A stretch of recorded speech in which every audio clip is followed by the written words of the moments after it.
নিজ ভালে জগত ভাল কথাষাৰ কেতিয়াবা প্ৰযোজ্য নোহোৱা যেনহে লাগে। আমাৰ ওচৰৰ মানুহ এজনী বৰ বেছি এটা বাহিৰলৈ নাযায় আৰু কাৰো লগত তেনেকুৱা কাজিয়া পেচালো নাই, যিমান পাৰে মানুহৰ লগত মিলিয়ে থাকে। এদিন হঠাতে দুজনী মানুহে ঘূৰমূৰা সোমাই আহি পেলাই মানুহজনীক দগৰি পিটি লেবেজান কৰি দিলে। কৈছেনো কি, তোৰ পিতেৰে আমাৰ ল'ৰাটোক বেয়াকৈ কোবাইছে।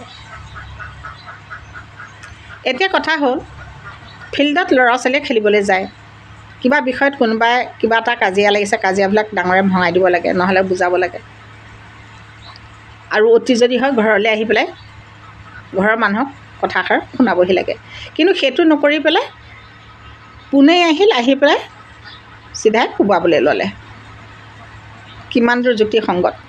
মানুহজনীতো ভালেই আছিল ন, কাৰো লগত হাই কাজিয়া নাই, ইমান ভাল হৈ পেলাই ইমান অপমান কিয়?